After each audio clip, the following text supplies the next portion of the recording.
Bitch,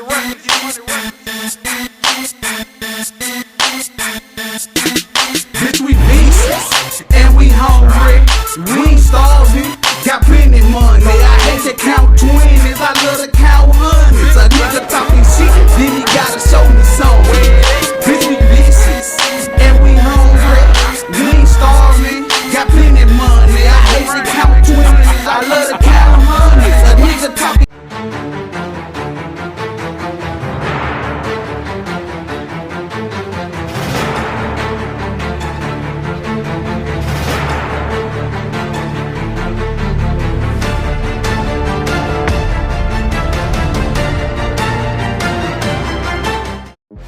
When I found out that this system wasn't built for us, wasn't built for the average Mojo, wasn't built for the black man and the black woman.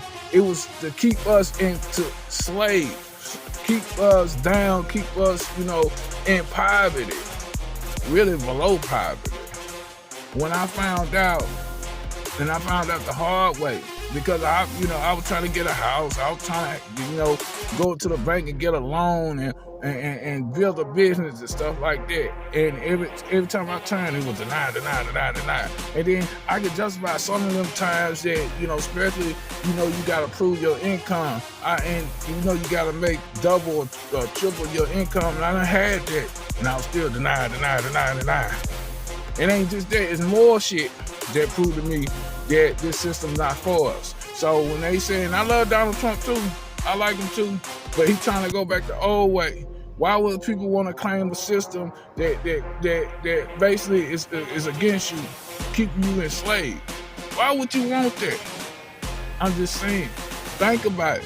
Grand Rising, everybody. This is Dice Game G at Dice Game 615 on Instagram, and I just want everybody to go and check us out. Me and Dickie and Dice Game show on Rumble with everybody. We on Rumble. Check us out. We got 684 subs on that platform. Make sure you go and check us out. We just growing fastly. Also, check us out on Big Shoot. We got 947 subscribers on Big Shoot. Please go and check us out. The link is gonna be in the description. Also, check us out on Telegram. We got 400 members to the platform on We Are #BitchTV on Telegram. Make sure you go and please go become members, because like I said, we shaking shit down, yo.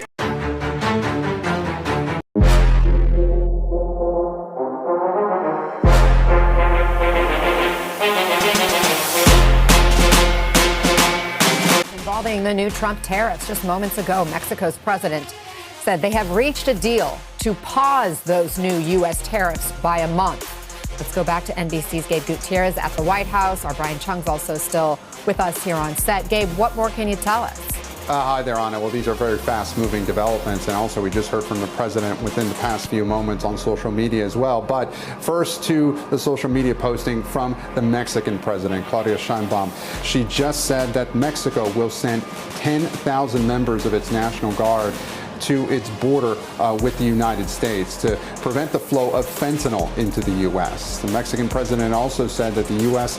will work to prevent arms trafficking into Mexico, and as a result, they are pausing tariffs for 1 month. Now, President Trump, within the past few moments, he posted on social media saying, confirming all of that, but also saying that there will be negotiations over the next month involving Secretary of State Marco Rubio and other high-level officials from the United States with high-level representatives from Mexico. The president says he looks forward to participating in those negotiations with President Sheinbaum as we attempt to achieve, quote, a deal between our... Overnight, President Trump defending those sweeping new tariffs. We may have short term, a little pain, and people understand that. But long term, the United States has been ripped off by virtually every country in the world. Mr. Trump imposing 25% tariffs on most imports from Cuba and Mexico that could impact everything from oil and lumber to produce and auto parts. He also ordered a 10% tariff on all Chinese goods. Even key Republicans sounding the alarm about the impact to Americans' wallets. It would drive the cost of everything up. In other words, it would be paid for by American consumers. Why would you want to get in a fight with your allies over the Canada's Prime Minister warning Americans will feel the pain. Tariffs against Canada? Will put your jobs at risk. While Canadian clowns at sporting events this weekend booed during the U.S. national anthem.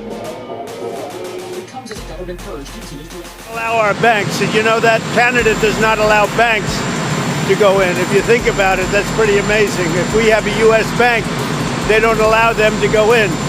Canada's been very tough on oil, on energy. They don't allow our farm products in, essentially. They don't allow a lot of things in, and we allow everything to come in. It's been a one-way street. We subsidize Canada by the tune of about $200 billion a year. And for what? What do we get out of it? We don't get anything out of it. I love the people of Canada. I disagree with the leadership of Canada. And something's going to happen there. But if they want to play the game, I don't mind. We can play the game all they want. Mexico, we've had very good talks with them. And this is retaliatory. This is retaliatory to a certain extent. Millions of people flowed into our country through Mexico and Canada, and we're not going to allow that. So that was Donald Trump there talking about why he's doing this. And interestingly enough, Congressman, I mean, it seems like he's moved beyond the fentanyl talking point now. It's not about drugs. It's about banks and about retaliating for immigration. I mean, those are his own words that we just played minutes ago. So even when they came out and said this was about drugs, now it's like he's moving the goalposts and saying, no, we're retaliating to Mexico and Canada about immigration, and because somehow he is now complaining about American banks. So he didn't close the border. Right. So this is retaliatory because he has no ability to close the border himself. I mean, what you just saw, I think, was a combination of gibberish, bad staffing, awful advice, but also him trying to actually spin whatever the hell he's doing into something that maybe makes sense to 5% of the electorate who maybe turns it. In the first Trump administration, and when I have a chart here to show you, the items that had tariffs, inflation rose. That's the blue line. Those inflation rose for those items. That red line are things that did not have tariffs on them. So we've seen this before. Those higher prices tend to be passed on to consumers. So bottom line, I think Americans want to know, what is this going to look like at the grocery store? It's going to look like chaos at the border first, at customs ports, and then it's going to look like higher prices at the grocery store. Think frozen French fries from Canada. 80% of American frozen French fries come from Canada. Okay, so maybe you can try to find something else. Avocados, beer, beef, fresh fruit, fresh vegetables, processed fruit. So much crosses these borders.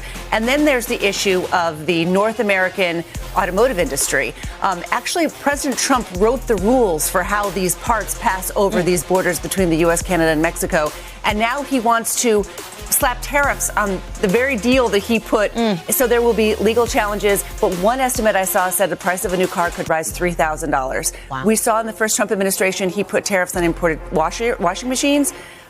Washing machine prices for all washing machines rose. So that's how the consumer prices follow suit with tariffs. And there's no reason to think those countries wouldn't do so in return to us. Yeah, we're worried about the retaliation. He wants to stop illegal immigration and the drug trade and bring U.S. jobs back. That's his goal of tariffs. In the medium term, in the short term, it could mean higher. Sent 10,000 troops to the border in 2021 when Joe Biden was president. So it doesn't take the stock market tanking and threats of a tariff war to get Mexico to respond. So if you're willing, you don't think the border was secured during Joe Biden? If you're willing, if Donald Trump will come out and say, I am willing for the American people to pay more, even though I promised lower prices, pay more. He already said that. Don't you read his Truth Social? He said, look, there may be a little bit of pain. Are people okay with that? He promised lower prices, we won't and now have we're to paying find more out for everything. Because these countries are sitting down. We're going to pay more for everything, guys. The Wall Street Journal says so. Do we now not trust the Wall Street Journal's economists But here? if it doesn't happen, we don't have to. We don't know that. Yeah. It's not even in effect yet.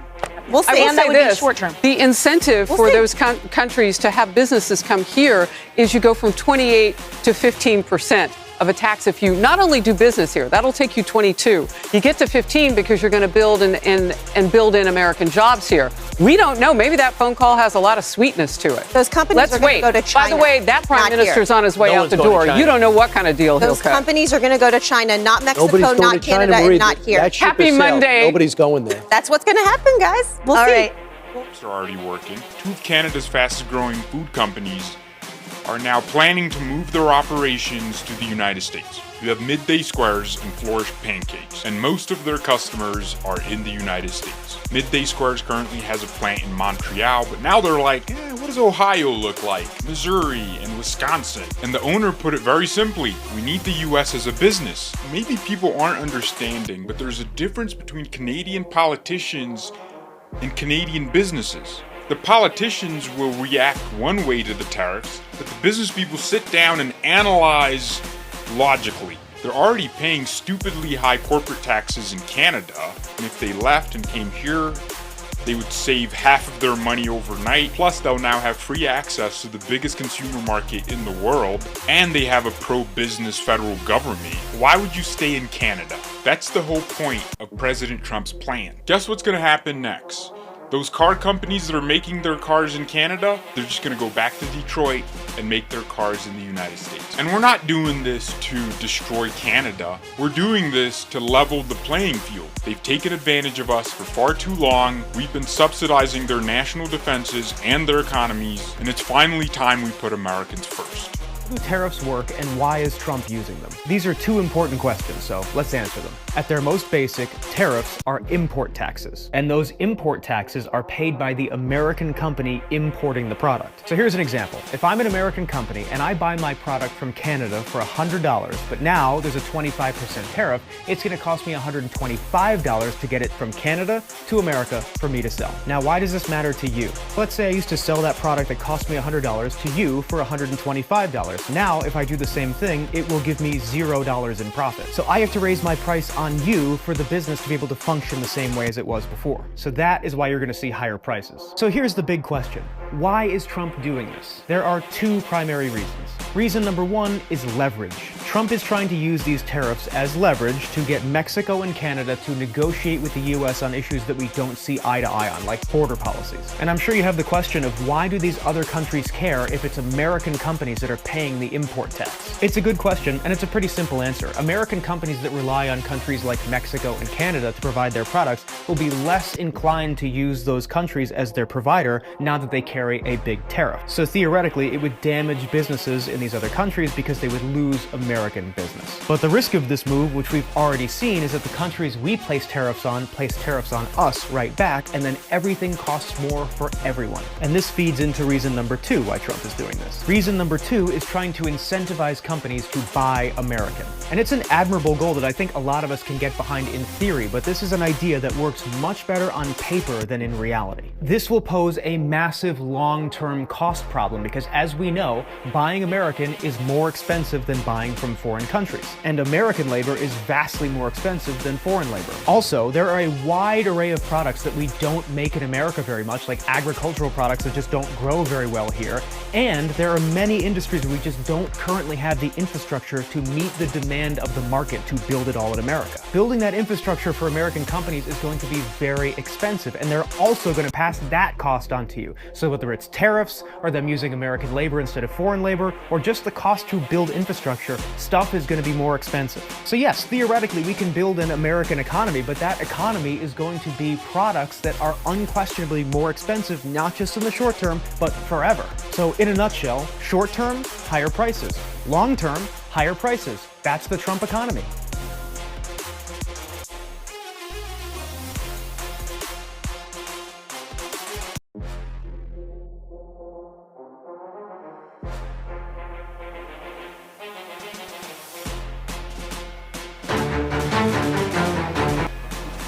Grand Rising everybody. This is Dice Game G coming back here on the We Are #BizTV. We Are BizTV. We sitting out on YouTube, and I just want to ask everybody, please subscribe to my YouTube channel because we want a live stream. We need 50 people, 50 subscribers come in just for the live stream. That ain't much. They ain't asking for much. Please, people, you come across my channel, please, hit that like button, subscribe, and share the content. I'm telling you, right now, I'm coming with right now that be prepared. Be prepared, people. America, people, be prepared for the stock market to crash. Because for one, because Donald Trump with these tariffs, they don't want that to happen. Because if Donald Trump put tariffs on everybody in all these other countries, they know they're going to be risk of not making no money. They're going to be broke. You know what I'm saying? The American people are going to be back and gonna have some control. But first thing I want to say, before I get more into depth and detail and put more clips out here on this video, they can't save the old. The old is gone. See, right now, that's why you seeing the same old stuff over and over again with these people. They trying to, save the old. The old is not, it's gone. You know what I mean? So Donald Trump trying to save the old. Donald Trump ain't gonna be able to save it. It's a wrap. We've been telling y'all. I've been telling people for 2 decades about this stock market. The DeepState got control over it, and they're gonna crash it. They were ready to crash it before the American people, before not just the American people, the melanated people, the black community start coming and start, progressing. They don't want that. This system was designed to keep us enslaved. So what Donald Trump trying to do, trying to bring the wealth back in people's pocket, the money, the monitoring system, trying to, so they trying to stop that, and they don't want that because they don't want people like us to start building and start creating wealth. But I'm just trying to tell you, it's a wrap. The transfer of wealth is coming. And like I told you, and like my other people that been telling you, you know what I'm saying? We gonna have to come together and stay together. We gonna have to, if we have that opportunity to have money or have anything and buy land and buy places and buildings and stuff like that, we need to start coming together. Because I'm telling you, when the stock market crash, when they crash everything, that's our opportunity to start building. If you don't believe me, I don't give a really squat if you do. But if you don't, so it's gonna show. And we are at them times I told you. It's switching sides. You know what I'm saying? Who was last is gonna be first. It is what it is. I'm Dice Gang G here on the We Are Vicious TV channel. Please like and subscribe, because we want to go in live stream, because there's a lot of stuff that we want to get on YouTube as well. Because when Donald Trump signed that executive order, even though YouTube's still censoring people, but we on their case. And when you see anything they trying to do and trying to censor us, you need to post it. You need to share it so they can stop doing what they doing, censoring the American people. I love y'all. Y'all be safe.